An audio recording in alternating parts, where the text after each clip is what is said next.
Alhamdulillah, assalatu wassalamu ala rasulillah wa ala alihi wa sahbihi wa mawala. Rabbi shrah li sadri yassir li amri wahlul 'uqdatam min lisani yafqahu qawli.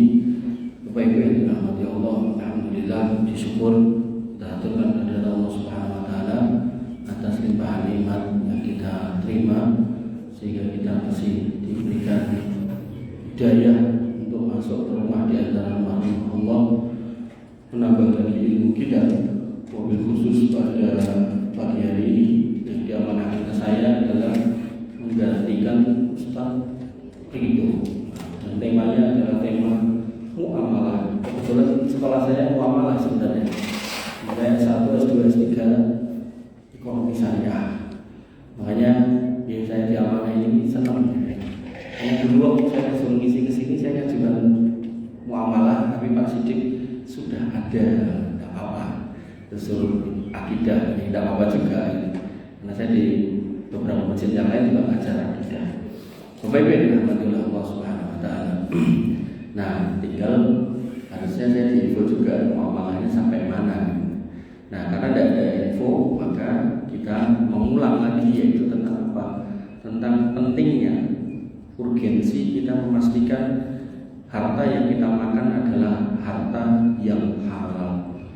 Dan ini nyambung apa yang disampaikan oleh beliau Ustaz Lukman tadi, hafizahullah. Beliau mengatakan tentang perubahan suatu negeri itu disongsong oleh masyarakatnya. Artinya ketika kita berharap pemimpin yang baik, maka dimulai dari masyarakatnya. Karena pemimpin yang baik lahir dari masyarakatnya. Jangan dibalik, jangan tiba-tiba dengan menginginkan pemimpin yang baik, tapi kita sebagai masyarakat tidak memperbaiki diri. Sehingga kaidahnya anak lahir dari orang tuanya, kebaikan anak mengikuti orang tuanya, tapi pemimpin itu lahir dari masyarakatnya, sehingga kebaikan pemimpin lahir dari masyarakatnya. Dalilnya apa mas? Allah berfirman, maka dari kamu di ba'dul dolimina ba'duhum bi ba'din. Dan seperti itulah kami jadikan orang-orang dolim itu pemimpin buat orang-orang dolim.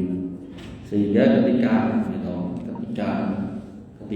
ada kedoliman yang dilakukan oleh pemimpin, dalam hal ini yang kita lihat banyaknya korupsi yang sedemikian masif, mari kita introspeksi. Apakah benar kita tidak melakukan itu? Faktanya. Jadi nek jujur-jujuran, ayo, kalau tanglet dengan kacau. Sinten sing ngurus SIM ujian nganti lulus, boten nembak, monggo ngacung. Jujur, nek enten monggo.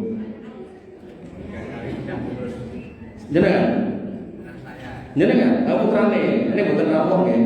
Nggih, 3 kali lulus putrane. Alhamdulillah. Oh, 3 kali tidak lulus. Oh, ada 3 kali lulus. Lah memang emas. Ya, pripun mulai dicobiri. Kadang kita belum mencoba menyerah 3 kali boten lulus. Nah, tinggal evaluasinya apa? Dipersulit. Nah, baru mungkin di situ kita mencari jalan. Tapi kadang kita langsung enak jalan timbang ada tak ngantri dan seterusnya. Dan itu contoh mawon Bu, Pak, gitu kan. Dan kadang ngapunten meleh. Kita itu saking semangatnya pengen naik haji, begitu lihat antrian selama tahun, terus pengen cepet duit, golek jalan, ketemu dalan lain yang mau terpaksa film buka ke jalan, bayar 15 juta dinyanyi. Padahal lajeng buka haji. Makanya praktek-praktek seperti itu terjadi di level kita yang berpotensi sebenarnya akhirnya melahirkan pemimpin-pemimpin yang seperti itu, Pak. Bapak Ibu yang dirahmati Allah Subhanahu wa taala, termasuk ketika itu momen dalam itu banyak di antara kita sing pilih damai tendalan wis cuma 100 rasa mbok cekel timbang aku ning pengadilan gitu. Padahal dia ya jane ki wonten dikon lagi momen memang golek-golek gitu. Makanya yang seperti ini akhirnya melahirkan korupsi yang masif dari polisi, tentara, jaksa, hakim, pengacara, kabeh gitu. Sampai murah-murah itu cepat jaksa atau ngedol bengkok. Karena semua akhirnya kados sinten Sapardi Adi niku tulisan dan tedake rumah makan Kusumasari kan tulisan gede. Zaman edan, nek rai dan rakumanan, itu tulisan. Nah, orang Islam tidak boleh berprinsip seperti itu. Dia harus kemudian kembali kepada agama. Apa dikatakan oleh Allah Subhanahu wa taala dalam Al-Qur'an? Ya ayyuhan nas kulu mimma fil ardi halalan thayyiban. Wahai manusia, makanlah apa yang di dalam bumi ini yang halal dan thayyib. Berarti kita diminta untuk memastikan kehalalan rezeki kita. Dan halal ini atau haram ini tidak cuma soal dagingnya. Kita dari kecil tahunya yang haram itu babi, anjing, ular. Kadang orang Islam ya ada yang makan anjing juga, ada yang makan ular juga, gitu kan. Darah, bangkai, gitu kan. Homer. Tapi kita nggak pernah dikenalkan atau jarang ada orang tua yang memperkenalkan putranya duit kuwi nek dihasilke saka korupsi kuwi dadine ya tetap haram. Nah, sehingga nanti akhirnya begitu besar ya artinya ada duit halal. Makanya ada seorang jaksa muda yang disidangkan di pengadilan, istrinya dihadirkan. Ketika jaksanya di BAP mengatakan duitnya hasil pemerasan dari tersangka trading ilegal itu dengan akun Fahrenheit itu dia dapat 11 sekian miliar, ya 8 miliar ditransfer ke istrinya. Istrinya dihadirkan, ditanyai sama Pak Hakim, jenengan pasti transfer garwane, jenengan tanglet boten. Saya tanya apa? Mas ini duit dari mana? Terus suaminya jawab apa? Ini rezeki dari Allah. 8 miliar. Makanya ya, seorang wanita zaman dulu, para sahabat perempuan itu ketika bapaknya, suaminya itu keluar rumah untuk nyari nafkah, mereka mengatakan, Pak, Mas, gitu kan, nahnu qaumun nasbiru alal ju' wad-dhar. Kami ini kaum yang mampu bisa siap untuk sabar dari rasa lapar dan kondisi-kondisi yang tidak menyenangkan ketika tidak punya duit. Wala nasbiru alanna, tapi ngapunten nek jenengan bawa pulang duit gak jelas, saya tidak bisa sabar. Harusnya seperti itu. Kenapa kok duit gak jelas kita tidak bisa sabar? Karena nanti berakhir di neraka. Makanya Bapak Ibu dirahmati oleh Allah Subhanahu wa taala, Allah menyebutkan tadi Al-Baqarah 168 bahwasanya kita sebagai manusia diminta untuk memakan harta yang halal dan thayyib.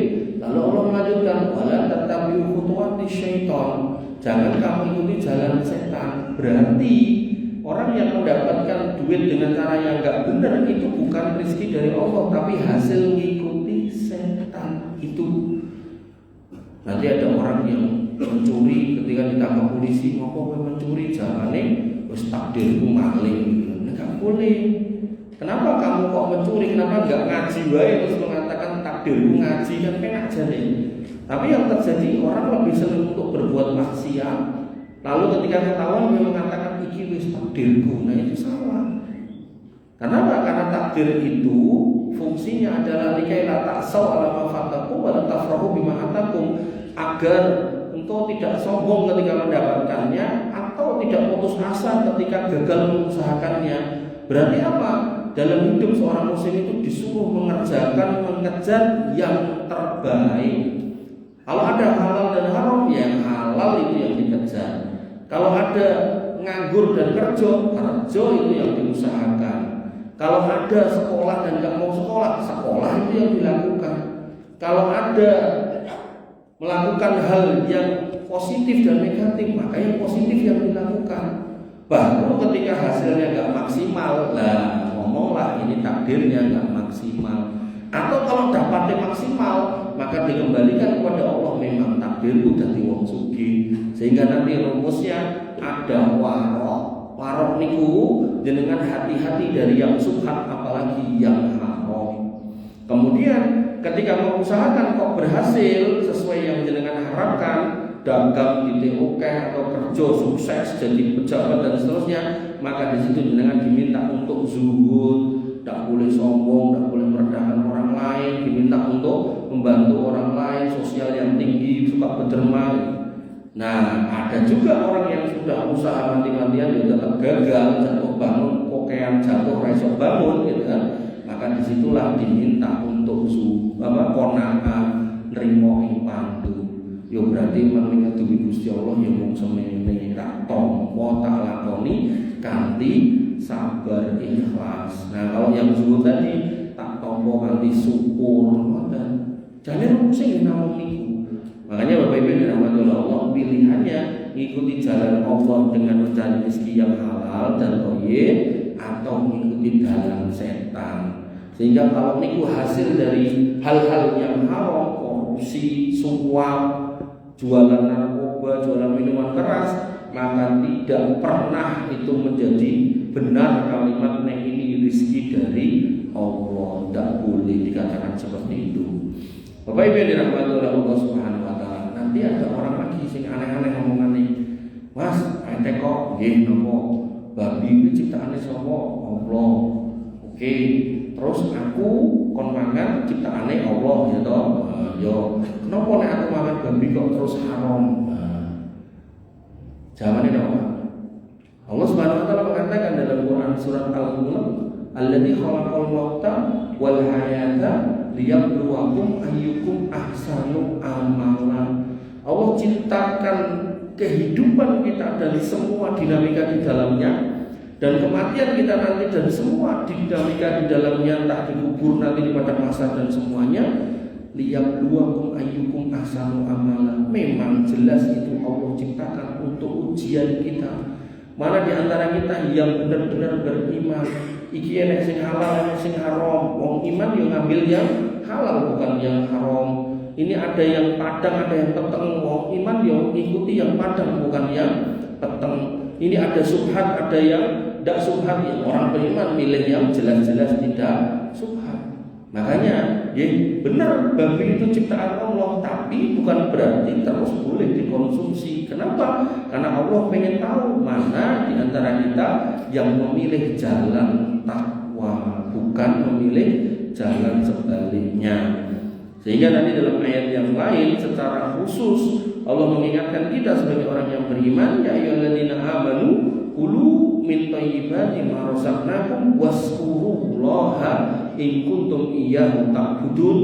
Orang-orang yang beriman, makanlah yang thayyib. Nek thayyib niku berarti nggih halal atas semua rizki yang dikaruniakan kepadamu. Lalu apa? Waskurullah. Nah, berarti rizki dari Allah yang harus disyukuri itu yang halal dan thayyib. Boten diwalik-walik. Nanti ada sebuah seminar yang diadakan oleh seorang profesor dari Turki, sudah terjadi seminarnya. Dan kemudian dalam seminar itu dibahas, inti pembahasannya yaitu kenapa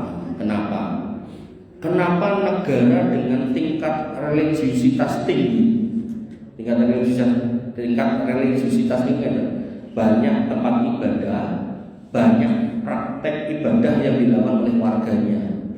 Ini nggak cuma Islam, yo mungkin Kristen, yo mungkin Buddha dan seterusnya. Nah, Buddha, Hindu dan seterusnya banyak kuil-kuil. Nah, Yahudi yo banyak sinagog, nah Islam banyak masjid-masjid. Nah, pertanyaannya, kenapa negara dengan tingkat religiusitas tinggi tapi tingkat korupsinya juga tinggi? Dalam konteks Indonesia niku ranking 99 dari 180. Niku nek 180 para loro niku kan 90.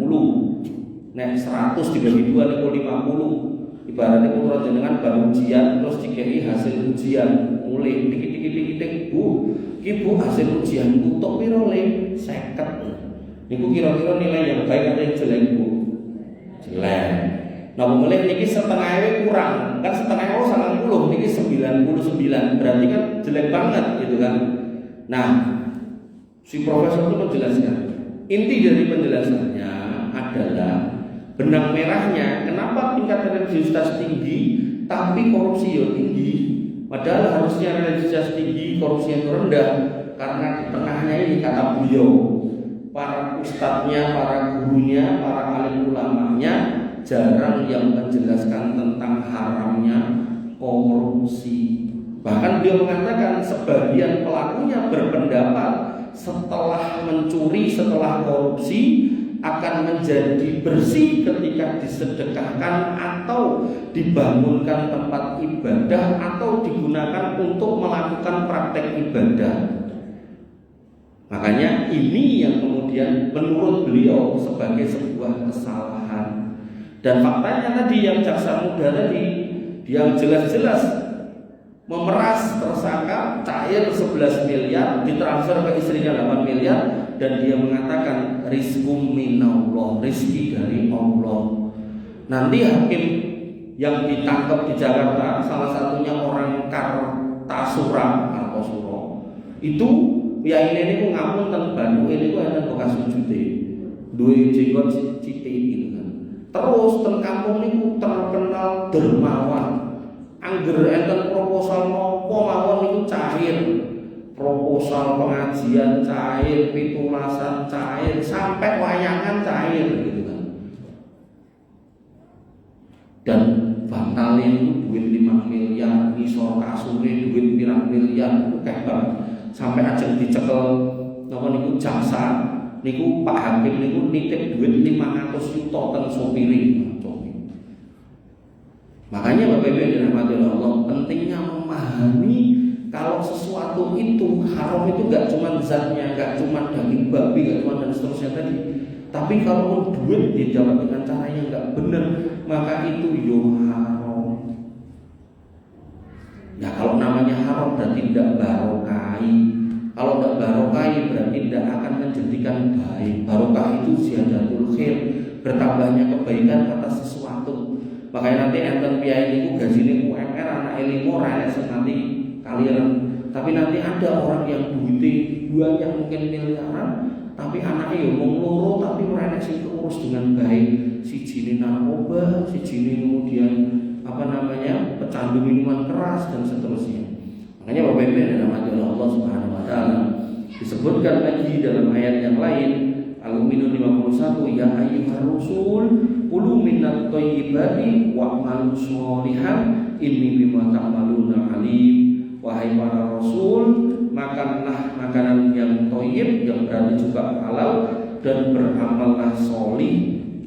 Ini menjadikan indikasi bahwasanya orang-orang yang makan makanan haram, menelan minuman haram, di dalam perutnya masuk unsur haram, dia akan males ibadah. Nek wis males ibadah, males ning majelis ilmu. Nek males ning majelis ilmu, ndak akan tahu hitam putihnya syariat iki hukumnya piye, ini yang benar gimana ndak tahu. Kalau sudah ndak tahu kok nyalon terus dipilih, ya sudah jadilah apa yang jenengan lihat. Makanya pramila Bapak Ibu yang dirahmati oleh Allah Subhanahu wa taala, dia ada cerita bener, nggak ngapusi. Ada seorang lurah gitu kan, saya kenal orangnya.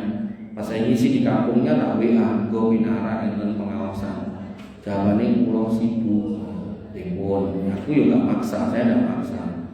Saat ini belum lama dicekel kejaksaan Karanganyar, kejaksaan negeri Karanganyar, karena ngedol rumah bengkok. Nah, jadi ujung-ujungnya gimana nih asli? Dia mencari lebihan dengan cara yang tidak benar, akhirnya dia alergi dengan majelis-majelis ilmu, alergi dengan rumah-rumah Allah, yang terjadi masalah demi masalah datang. Nah, monggo pilihan ada di tangan kita, khususnya ibu-ibu ketika baru ini tidak jelas gaji ini 30 yuto, bawa 300 yuto, ini harus tanya, Mas, berarti itu gajimu berbulan itu 30 yuto, kok ini 300 yuto, kok nanti kita kok isi jelas. Jangan sampai tidak nanya, akhirnya malah dengan ikut diciduk, bersekongkol jahat dengan suaminya. Alhamdulillah. Kebaikan yang dirahmati oleh Allah Subhanahu wa taala. Kemudian di dalam Quran surat An-Nisa Allah juga mengingatkan lagi jangan sampai kita makan makanan yang haram. Ya ayyuhalladzina amanu la ta'kulu amwalakum bainakum bil batil. Ya orang-orang yang beriman, jangan pernah kalian makan harta orang lain selain kalian dengan cara yang batil. Nah, batil di sini apa? Ulama menjelaskan yaitu ada unsur gharar, riba, atau ada unsur-unsur lain yang dilarang di dalam syariat. Macam-macam nanti, ada bentuk penimbunan, termasuk gulul, korupsi dan seterusnya itu juga dilarang. Sehingga pembatasnya adalah al aslu fil muamalah al ibahah illa ma dalil ala tahrimiha. Hukum asalnya dengan nyari duit, makan, pakaian, kerja, hukum asalnya sebenarnya semuanya boleh dengan lakukan, kecuali kalau ketemu larangannya dengan diminta untuk berhenti. Dengan mau kerja apapun hukum asalnya boleh, tapi kalau ada unsur larangannya tidak boleh ditabrak. Contoh, jadi sopir boleh, nyopiri cium bekonang dikirim ke Jakarta tidak boleh. Jadi satpam security boleh, tapi nyatpami diskotik tidak boleh. Jadi polisi tentara boleh, tapi sembari ngedol peluru PM tidak boleh. Sembari backing judi tidak boleh. Kerja dan kementerian Komdiji boleh, tapi kemudian mengendalikan situs judi online tidak boleh.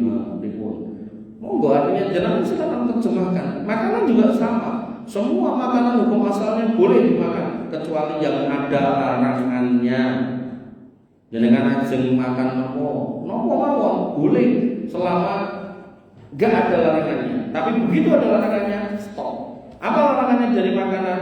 Babi, kemudian binatang yang bertaring, kemudian umpamanya burung pemangsa yang berkuku tajam, kemudian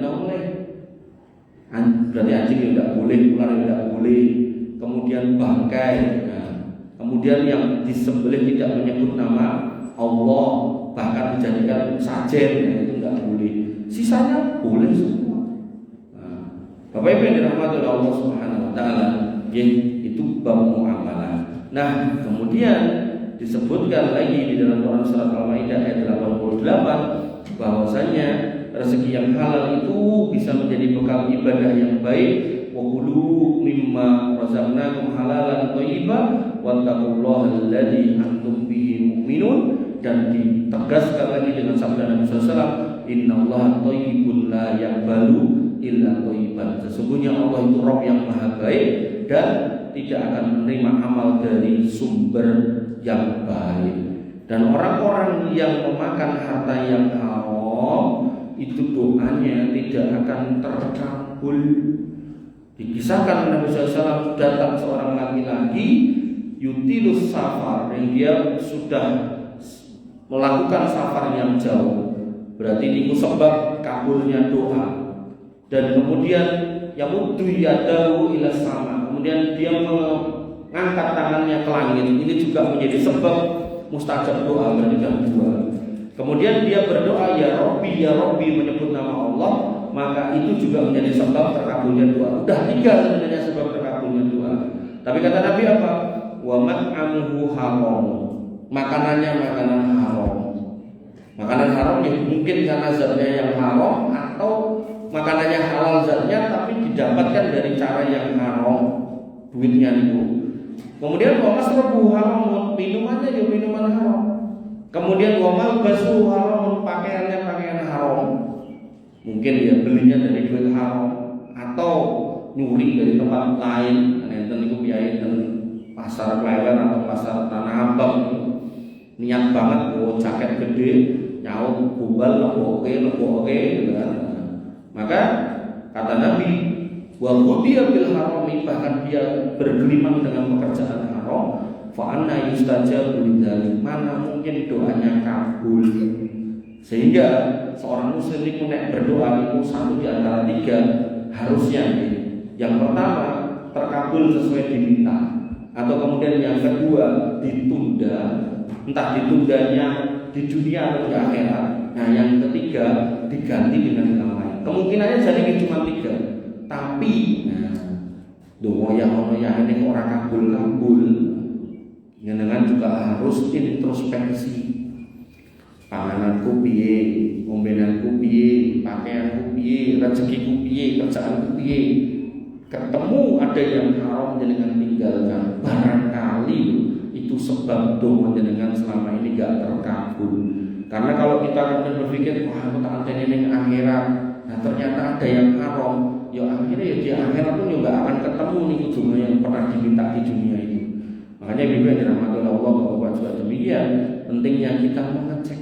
Sampai Nabi juga mengingatkan urusan akhirat tentang harta haram ini apa? Kullu lahmin nabada min suhtin fannar aulabi. Setiap daging kita, rambut kita, kuku kita, tulang kita, ketika itu kemudian tumbuh dari harta yang haram, maka neraka lebih pantas membakarnya. Makanya Bapak Ibu yang dirahmati oleh Allah Subhanahu wa taala, ketika ada tersangka korupsi sampai miliaran bahkan triliunan, jangan pernah jenengan batin mbok ya aku yo gelem nek dipenjara kemudian dikai duit semono. Enggak perlu kepingin. Kenapa? Karena dia akan mempertanggungjawabkan sampai pada rupiah terkecil. Nek dulu ada wong korupsi namanya minyak goreng. Berarti kan sing didolimi orang-orang yang beli minyak goreng. Nanti mereka tanggung jawab. Ibu-ibu sing dihapusin itu ditekani kabeh. Sampai Nabi kemudian mengatakan atadruna mal muflis, tahu enggak kamu siapa orang bangkrut? Para sahabat mengatakan alladzi la dinar wala mata, orang yang tidak punya duit juga tidak punya properti, tidak punya kekayaan. Kata Nabi bukan itu.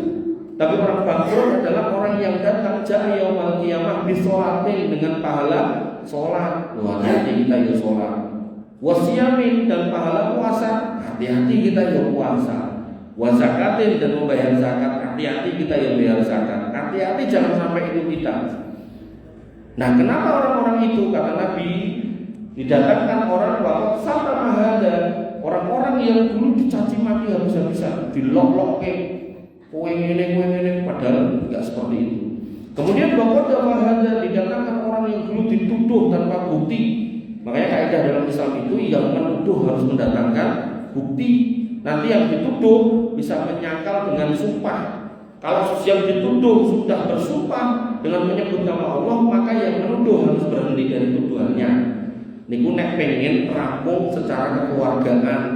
Misal nggih, kula beton tas, kula dituduh, "Mas kowe nyolong dompetku." Lah, kok saged, Pak? Lah kuwi dompetku enek ning jero tasku, kula tingali enten. Nah, saya merasa enggak mau ngambil. Saya katakan demi Allah saya enggak ngambil. Maka yang nuduh saya harus berhenti. Nah, terus dompetnya piye? Ya dibalekke. Lah dompetku kok setekan nggonamu? Lah mboten ngertos, mungkin ana sing ngeboki lah mboten mudeng. Sing jelas kula wani sumpah demi Allah nek kula mboten mendhet iki. Nggo niki dompet jenengan. Rampung ning urusan jane. Tapi nek ra trimo ya dibeto nang pengadilan saling membuktikan. Nah, itu lain ceritanya. Makanya Bapak Ibu dirahmati oleh Allah Subhanahu wa taala, wa qad sadama hada wa qadafa hada wa akhadha malahada, dan dia mengambil harta si fulan. Nah kok sing dijikuk mau banyak korbannya, enggak cuma 1, 2, bahkan jutaan orang yang beli minyak goreng, tulisannya seliter isinya 900 mili, ditekake kabeh niku ibu-ibu sing gawe ngantri tuku minyak goreng itu. Terus apa yang terjadi? Pahala orang ini digunakan untuk menebus kezalimannya sampai akhirnya entek telas habis. Maka dosa orang-orang yang terzalimi ini dipindahkan saking banyaknya. Makanya nek dulu ada orang korupsi minyak goreng bar niku pertama didol pertalit, sakniki enten beras oplosan. Wah, itu benar-benar ngomong sing rawat di dosa, rawat di akhirat pun.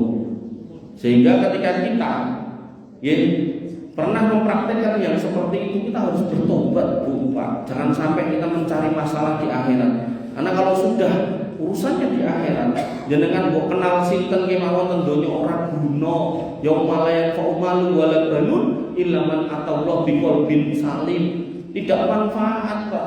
Anak dan harta benda kita, kolega kita, al-akhillau yauma idzin ba'du bi ba'din adu illal muttaqin. Teman-teman dekat kita, kolega kita nanti itu di sana itu tidak manfaat sama sekali. Yang manfaat itu apa? Ya tadi itu kebaikan-kebaikan yang kita bangun, tapi juga dilandasi ketidak mendoliminya orang kepada orang lain.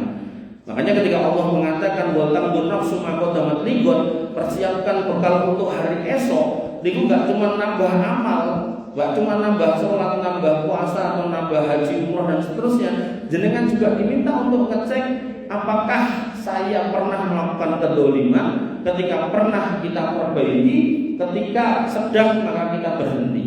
Makanya Bapak Ibu yang dirahmati oleh Allah Subhanahu wa taala, Al-Imam Ibnu Rajab Al-Hambali berkata dengan kalimat yang menurut saya indah, man dohar ta'amahu man tahura ta'amuhu kana aqraba ila ijabati du'aihi wa qabuli ibadati. Barang siapa yang mensucikan, membersihkan makanannya, memastikan yang masuk ke lambungnya barang yang halal, maka dia akan dekat kepada terkabulnya doa dan diterimanya amal ibadah. Kemudian Fudail bin Iyad rahimahullah dia juga mengatakan, lau khurajat nafsun ahadikum wa fi batnihi luqmatan haramun lam taqbal minhu sholatan wala sauman. Jika seorang di antara kalian mati, nyawanya keluar, lau khurajat nafsu ahadikum, nyawa seorang di antara kalian keluar, sementara di dalam perutnya ada satu suapan makanan haram, maka tidak akan diterima sholat dan puasanya.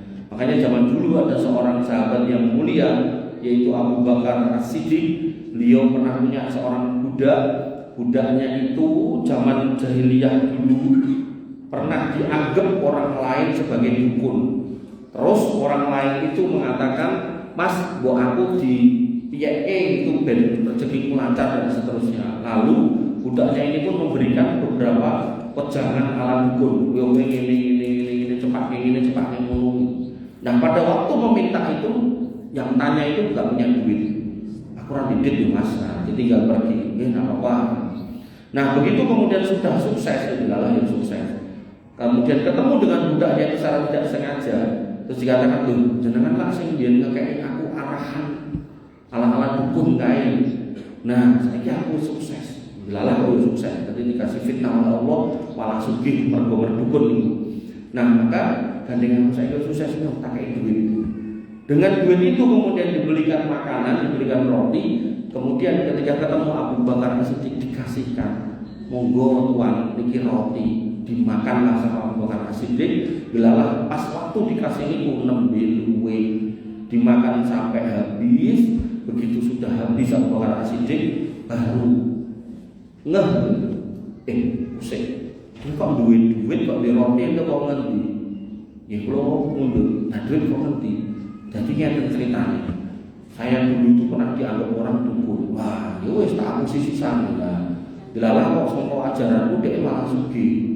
Nah terus dia mau kepanggil kayak duit. Nanti ini duit lingkungan dukun. Akhirnya yang terjadi, beliau memasukkan jarinya ke mulutnya sampai muntah. Untuk mengeluarkan harta haram itu jangan sampai tinggal di dalam tubuhnya. Nah ini nih koruptor milik yang ini ora gelem korupsi rupiah moh. Tapi faktanya ya. Dan kadang awalnya orang itu punya prinsip kuat untuk tidak melakukan korupsi, tapi digoda. Siapa yang goda? Ya setan dari kalangan jin dan juga manusia.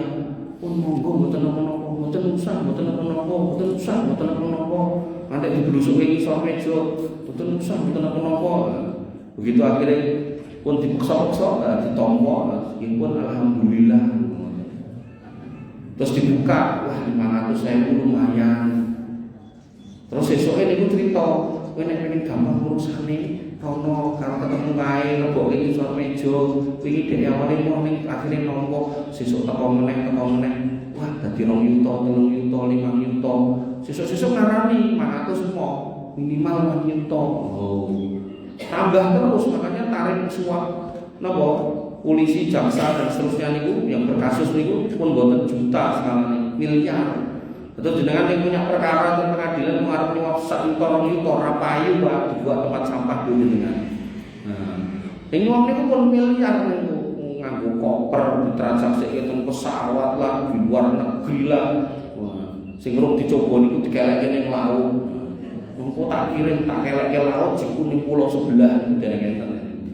Nah, makane niku akan dicoba terus niku nggih. Nek sing mon enten ten Mesir kalian Libanon yang betul itu. Niku ajeng ngirim panganan ke Palestina mboten saged to. Bah, itu untuk saudaranya muslim yang lain itu nyari botol sebanyak-banyaknya. Itu dileboknya panganan kering-kering itu ditutup sing rapat diuncangke. Yo karo ditunggangi. Biar nyampe ke sana barangkali kok tompo panganan dadi rezeki. Nek iku pun kata sing praktek. Makanya sing korupsi itu kok dereng. Jenengan pun cerita pun ndak dicontoh. Aku kok dosa udah. Bapak-ibu dirahmati Allah Subhanahu wa taala. Imam Abu Hanifah mengatakan at-tawarru'u fil mat'am nisfuddin. Orang yang hati-hati, warok dalam mencari makan itu bagian dari setengah agamanya. Sehingga jenengan dengan jenengan mengaji muamalah dan jenengan jadi tahu ora bener ngono ora kena. Jenengan ampun alergi, wah nyesel aku mangkat. Nah Bu, ngerti ngono rasa mangkat. Wong saiki bareng ngerti kan akhirnya yo ora iso kok dikok ditenteng ini carane. Padahal Pak, jenengan mau tahu atau tidak tahu hari ini nanti ditanya di akhirat. Mendingan sakniki ngertos jenengan tobat daripada mungkin akhirat lagi nyesel piye ngajeng tobat. Ndak bisa. Pun telat gitu. Akhirnya tobatnya ini wow, dicocoknya kalian pahala dan dosa. Nek sing didolimi kuwata, pahala kita kurang. Mana yang rukuk sujud kita kurang untuk bayar itu semua kan rugi kita. Ngoten niku nggih enten biaya aneh nyandai. Nek ngono mending rasa salat sisan, yo tambah ciloko meneh gitu kan. Dan terus yang harus kita evaluasi itu ya kita perbaiki gitu loh. Bukan kemudian malah memperburuk keadaan. Sebagaimana ketika Allah mengatakan wailul lil musholin, celaka orang sholat, ya bukan berarti terus itu rasa sholat. Oh tenggih tetap sholat. Tinggal kita cari tahu apa toko ciloko. Oh ciloko karena sahun. Sahun itu apa? Nah, sholat duhur meh asar, sholat asar meh maghrib, sholat subuh waktu duha, sholat apa namanya? Pokoknya sholat itu mendekati waktu yang habis gitu loh. Nah, berarti jangan kayak gitu. Bukan malah dicandain nekno rasa sholat. Mungkin dalam bab perdukunan Nabi mengatakan siapa yang mendatangi man ata arrafan au kahinan fasaddaqa bima yaqul, siapa yang mendatangi dukun atau tukang ramal dan membenarkan ucapannya, lam tuqbal sholatahu arba'ina yawman, tidak akan diterima sholatnya 40 hari. Wah, gandeng aku bar dukun tak rasa sholat 40 dino malah dosa ditambah akeh gitu kan. Sing bener iku nggih ampun ten dukun mergone engko salate ndak ra ketemu 40 dino kan ngoten. Makanya jangan jadi orang-orang yang aneh yang tadi. Bapak Ibu dirahmati oleh Allah Subhanahu wa taala.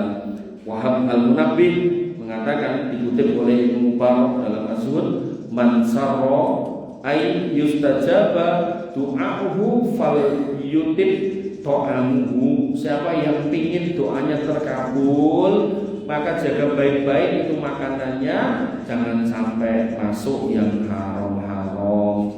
Sahal bin Abdullah At-Tustari mengatakan man akala halal arba'ina yauman nawwarallahu qalbahu. Siapa yang bisa menjaga dirinya dari makanan haram 40 hari, pastikan tidak makan makanan yang haram, maka insyaallah hatinya akan diterangi oleh Allah Subhanahu wa taala. Dan kemudian Nabi SAW mengajarkan sebuah doa agar jangan sampai kita itu berpikir urusan yang haram, karena masih banyak yang halal. Nabi mengatakan atau mencontohkan doanya yaitu Allahumma kfini bihalalika an haramik wa aghnini bifadlika amman siwa. Ya Allah, cukupkanlah aku dengan yang halal darimu agar aku tidak bergantung pada yang haram, dan kayakan aku dengan karuniamu sehingga tidak membutuhkan selainmu. Ini kayak piye-piye ra gelem ngeten iki akhirnya apa? Ketika dia berbuat yang haram dikasih nasihat, Mas, Mbak, kok yo lereng dari perbuatan haram yang kok lakoni. Jamane nopo? Walah Mas, sing halal ora cukup kok. Sing haram ora cukup kok meneh kon golek sing halal. Piye critane? Nanti sampai enten piyai niku dulu ra tau salat, ning terus akhirnya dadi salat. Terus ngomong kali kancane, lah kancane cerita kali kula. Aku ndek kanca ngene Mas. Piye Pak? Niku sing cerita niku bapak-bapak wis 68. Jadi kancaku kuwi biyen tak tau salat, saiki terus salat. Ning kancaku muni ngene, aku saiki salat tak belum. Mung ya mung siji sing urung iso tak tinggalke. Apa kuwi? Mangane wae asu aku ora iso ninggalke. Lho lah kok ngono? Soale aku keamanan kuwi aku lemes kok. Loh, kalau mempersepsikan begitu, yo akhirnya jadinya ngurui. Makanya Allah mengatakan, Nabi mengatakan, Allah berfirman dalam hadis qudsi, ana idza dzanni abdi bi. Aku itu sesuai dengan prasangka hambaku. Lah kalau hambanya prasangka nggak akan bisa hidup kalau nggak dari rezeki haram atau dari makanan haram, ya sudah, nggak terjadi ngoten niku. Nah saat ini pertanyaannya, yang makan daging anjing itu berapa sih?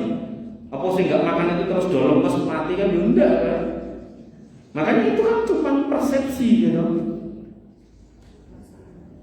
Persepsi yang dibangun dan kemudian Allah kabulkan karena itu menjadi pengharapan dia. Makanya orang-orang yang memahami sesuatu itu sudah halal dan haram dan memahami itu haram, ya harus difahami dan disadari itu haram, ditinggalkan.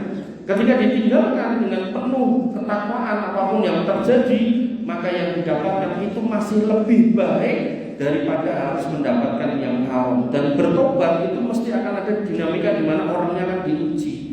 Makanya gak benar tobat seseorang itu ketika dia kemudian bertobat karena radidit.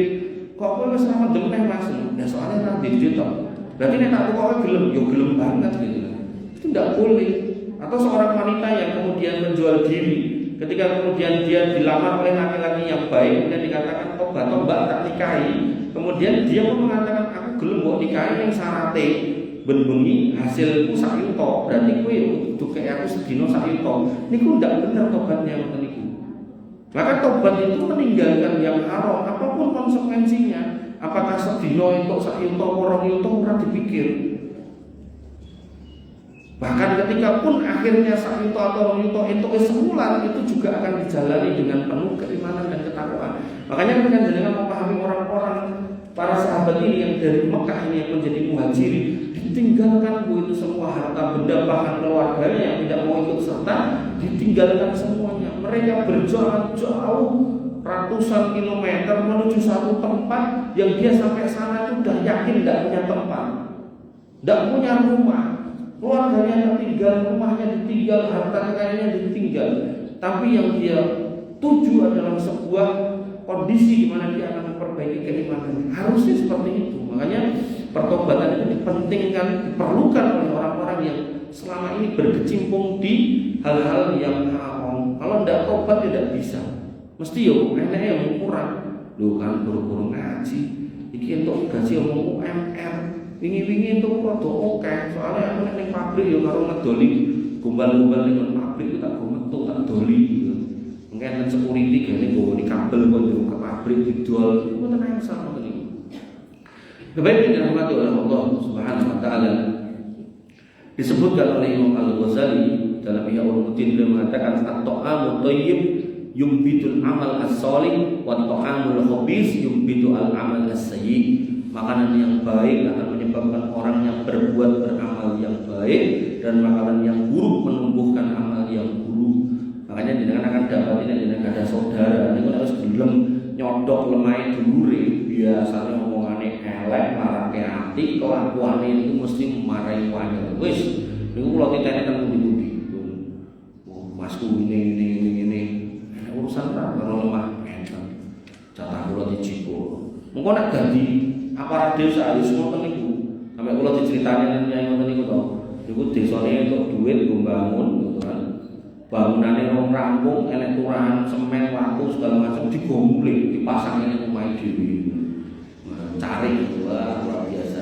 Makanya Bapak Ibu dirahmati Allah Subhanahu wa taala, pada akhirnya yang tujukan tontonan yang kita lihat di televisi orang-orang yang korupsi skala besar, ternyata ketika kita lihat sampai di level bawah itu juga dilakukan sampai ke bawah. Makanya posisi para dai, para ustadz, mereka kemudian berusaha untuk menyampaikan dari bawah, harapannya nanti lahir dari ini anak-anak muda ini jadi pemimpin-pemimpin Indonesia nanti 20-30 tahun yang akan datang, ya.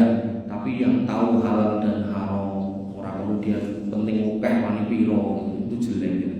Bapak Ibu dirahmati Allah Subhanahu wa taala. Kemudian ada sebuah hadis yang menarik keluput nih. Nabi SAW menyebutkan tentang orang yang naik haji.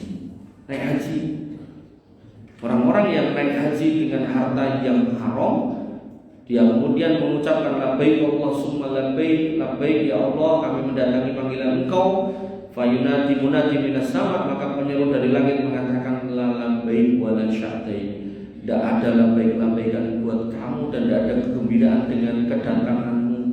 Zatuka haramun, bekalmu bekal haram, wa nafaqatuka haramun, harta yang kamu pakai buat sangu barang haram, duit haram.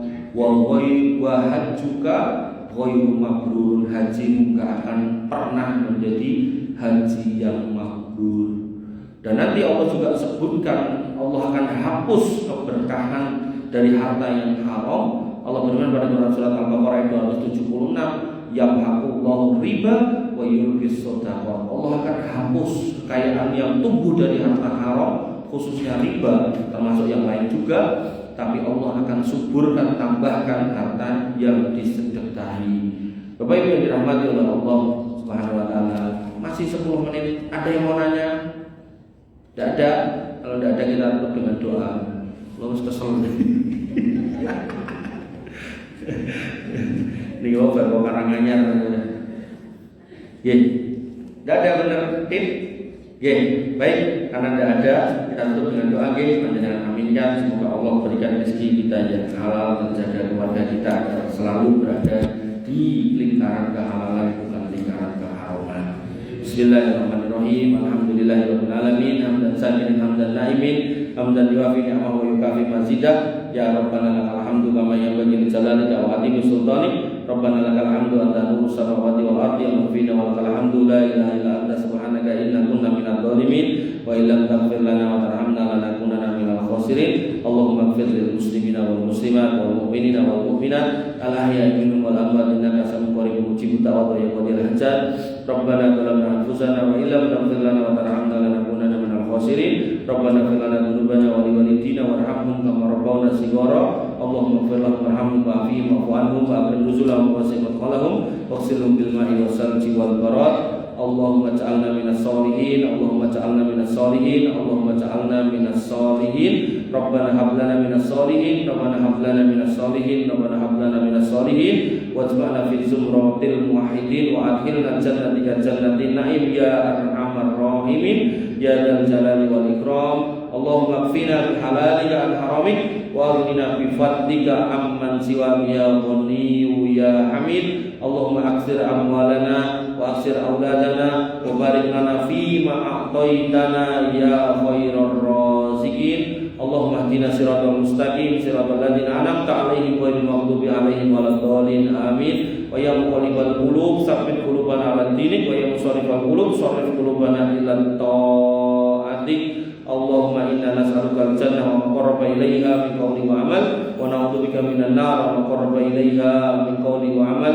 Ya hayyu ya qayyum bi rahmatika nastaghits aslih lana sha'nana kullahu wa la takilna ila anfusina tarfata 'ain. Allahumma inna na'udzubika minad dayn wa ghalabatid dayn wa na'udzubika minal ma'sami wal maghrab wa na'udzubika min su'il khatimah wa nas'aluka husnal khatimah. Rabbana atina min ladunka rahmah wa hayyi lana min amrina rasada. Rabbana atina ma wa'adtana ala rusulika wa la tukhzina yawmal qiyamah innaka antas sami'ud du'a innaka la tukhliful mi'ad. Rabbana atina fid dunya hasanah wa fil akhirati hasanah wa qina adzabannar wa qina adzabannar wa qina adzabannar wa akhiru ta'wana alhamdulillahi rabbil alamin wa sallallahu ala nabiyyina Muhammadin wa ala alihi